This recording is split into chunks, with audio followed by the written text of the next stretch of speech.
Alright, welcome to a very special episode of Underplayed. First episode of Underplayed in a while. We've taken a break to upgrade our hardware somewhat, and so we are back with an all-new gameplay video series on Ratchet and Clank, the HD collection. Now, Ratchet and Clank is notoriously difficult to capture HD gameplay of. As you know, I'm a big fan of emulators, and I would normally be playing this on my preferred emulator, PCSX2.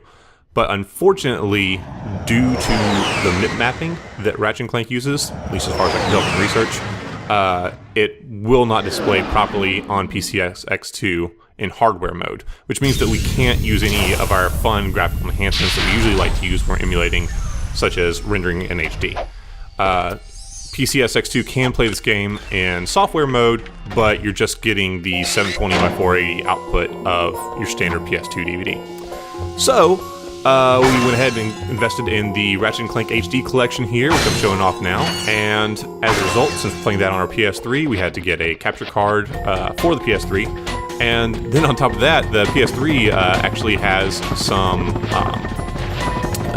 proprietary encoding on the HDMI stream, so you can't just plug an HDMI cable into your capture card and record from PS3, it'll scramble the image. Apparently, Blu-ray manufacturers were worried about people copying streams from the HDMI signal, so they put in that protection. Fortunately, we're using an Elgato game capture card. This is the Elgato Game Capture HD, not the HD60. That means that this video is in 30 frames per second as opposed to 60 frames per second, but the HD60 actually has no option to capture from the PS3. The original Elgato HD, however, does come with a component cable specifically for capture from PS3. So, that's all the technical stuff out of the way. Let's get into the fun part, the gameplay. As you can see, I'm going through, I think this is the 4th or 5th level. It's Station Nebula G4, what is it? Blarg Station and Nebula G34, that's right. This was one of the... a lot of people have different opinions about when the game starts to get hard. For me, this is probably the first, challenging level, mostly due to some of the enemy types. So you can see we're looking around here, looking at the HD landscape. It's weird, you can see the ship there. It's not filtered by this green window we're looking through. Alright, so we're going to run back over here and swipe out these little orbs to open up these force fields. So yeah, this level, it's not as challenging or as creepy as some of the later ones like Orxon, but you do have lots of these little guys that aren't too much of a threat if you have a good crowd control weapon like Parositor, which I love to use, it's one of my favorite weapons.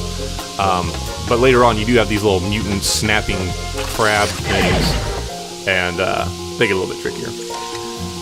But yeah, Ratchet & Clank is a series that's very near and dear to my heart. As you probably know if you've watched my Spyro gameplay series, I'm a huge fan of Insomniac games, especially their early work, when they're, more focused on cartoony platforms and such. And the fun thing about this, I was actually watching the devs play where Ted Price, the president of Insomniac Games, was playing this game with Tim Schafer. And it was kind of funny watching him try to describe the genre. He was trying to really defend Ratchet and say, hey, this is not a platformer, this is, a shooter. And I thought that was really strange, because I look at this game and I see platformer. We got a fun cartoon character. It's not exactly the same Banjo-Kazooie formula, and there is an emphasis on weapons and shooting, but I would still consider this a platformer. However, that's one of the things that I've enjoyed the most about the Ratchet & Clank series, from the PS2 to the PS3 and now the PS4 release in 2016, is the propensity for them to blend genres, right? Genres are important because they allow us, it's kind of a language for us to interpret media, say, oh, I'm playing an FPS, I know what to expect, I know, I shouldn't expect certain things from an FPS that I should expect from an RPG, and likewise, other genres. But the fun thing about Ratchet & Clank is that it blends multiple aspects so well. It's got platforming elements, it's got a third-person shooter element to it as well. If you had to say, pin this down to one genre, it would be a third-person shooter or a platformer. But then you also have elements like puzzles, through the little mini games that you have available. And in some series you'll have racing or flying, which they're not super fleshed out. You can call it a flight sim or a racing game, but it's got tons of different things to do inside of it. And that's one of my favorite things about the series, is that every level you're doing something different. You know, it doesn't ever get stale. The other thing I really enjoy about the series is just the amazing worlds that they've created here. The HD version does a very good job of showing these off. It's a little strange because you get the sense that some proportions are off. You know, this was originally supposed to be rendered in 4:3 resolution as opposed to 16:9. Much smaller screen. So you can kind of see that in terms of the visual design, things are almost spaced out a little bit too far because they're trying to keep things legible for small screens. So now we're looking at this in a big screen, we can see all the elements together, and it's kind of uncanny. It's kind of weird. We have these large open spaces with relatively sparse decorations, somewhat minimalist, you know? But at the same time, we do have these elements of complexity. You can see there's a lot of attention to detail with regards to this hallway we're going down. We have wires and boards hanging down, lots of different lights. A really fun, crazy visual style that's, it's not, you know, cel-shaded. It's meant to be, you know, I guess pseudo-realistic, but the proportions are all wonky. It's got cartoony, saturated colors, and that's a lot of fun. That's probably my favorite thing about Ratchet, which in turn is my favorite thing about Spyro, is that they give us a ton of crazy, wild, inventive worlds to explore. And I remember going through this game in 2002, and just, I don't even know how old I was then, but you know, as an early teenager, I just wanted to live in this world, man. I wanted to explore what was beyond, you know, the balance of the level. They did a really good job of making it immersive and inventive, and giving you a sense of grandeur, a sense of like this is part of a bigger galaxy. While at the same time, it is fun, cartoony, and kind of, there's tons of jokes. There's not necessarily like the same attention to lore that you might see in a series like The Elder Scrolls. So here we're going into a little secret area to get a gold bolt. If you're unfamiliar with the game, these gold bolts are pretty much the game's optional collectibles. You don't need them, but if you want to get 100% game completion, you can get them. Additionally, in addition to being something you can just collect, they do serve a functional gameplay purpose. Later on, we'll be able to buy a super-powered version of the weapons using these gold bolts. So here I'm going to go up and make sure I get all these... Oops, fell up there. Crack open these crates. These little bolts are your economic currency, and it's funny because if you look at the early marketing for this game, you can tell that maybe not all hands were on deck with exactly what direction the game was going to go in. I can't find it now, but I saw a press release or you know, a little blurb on the website or something in the early days that was talking about all the features this game had, right? So it talks about these big, wide worlds to explore, all of these crazy fun weapons, like the bomb glove I'm using right here, and so forth. But one of the blurbs was actually that it has an engaging, quote, an engaging economic system, which is really funny. I mean, like, technically speaking, there is currency in the game, but I wouldn't call it an engaging economic system in the sense of Eve, you know? Alright, so we're going to whip out our taunter here and do something really fun. This causes enemies to run towards you, which is normally a bad thing, but when you have a force field up, they will kill themselves for you and make our lives a lot easier. Alright, so we're coming up to the first mini-boss in this level, or I guess it's, you know, technically is a boss for this level. I think this is really the first boss in the game, if I'm not mistaken. Alright, so we're going to look up here. Notice there's nothing on the roof. There's a completely empty room, right? Totally empty. Okie dokie, I guess it's safe for me to walk forward then. I don't need this porositor. Oh, where did this thing come from? Where were they hiding this giant lizard crab thing? Oh man. Alright, so there is a skill point for killing this monster with only your wrench. I am not going to go for that, as I only have 4 nanotech orbs. Later on in the game, you can upgrade yourself to get more health, and that makes the wrench killing skill point a little bit easier. But we're just going to try to do it with our assortment of weapons.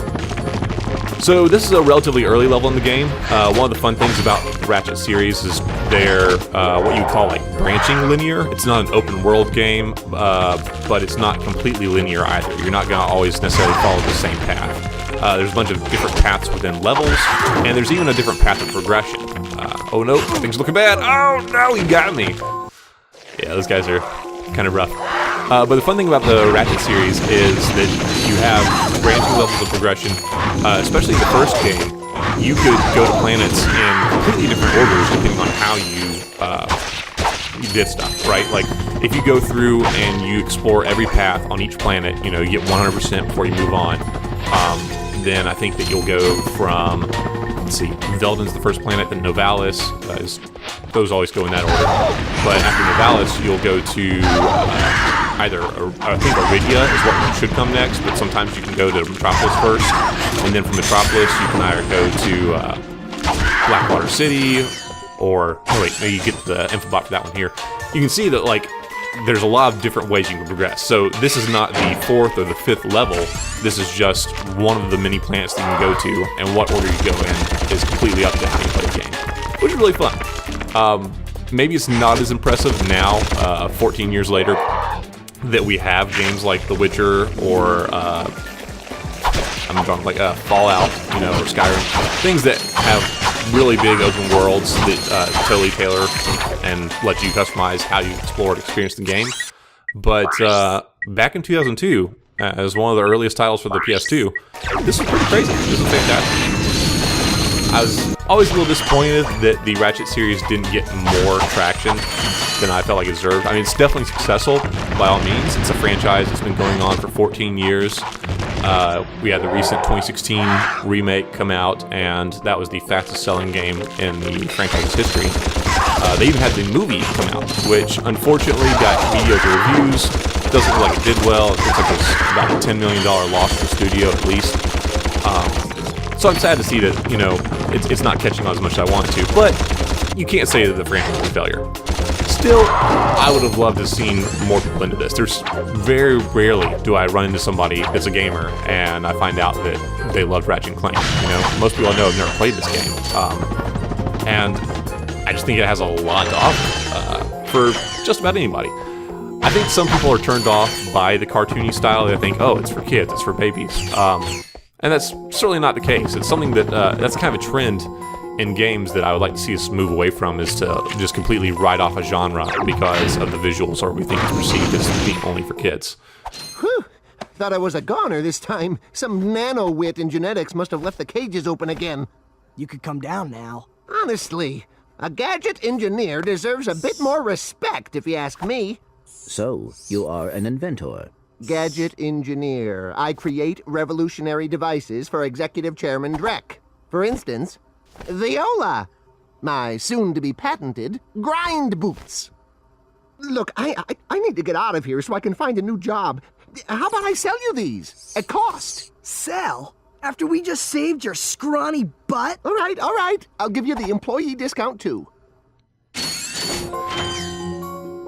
So that's another thing I love about this game. You have tons of fun characterization. Well, Cinematics are always something to look forward I'm gonna get out to. of here while I still can. You've got the grind boots. Grind boots let you travel on rails like this. Just jump onto the rail and grind. Oh yeah, we're gonna do some grinding, all right. Yeah, that's one of the fun things about it is you have tons of fun characters, and I always love getting to the next cutscene and seeing, you know, they have some kind of humor in them.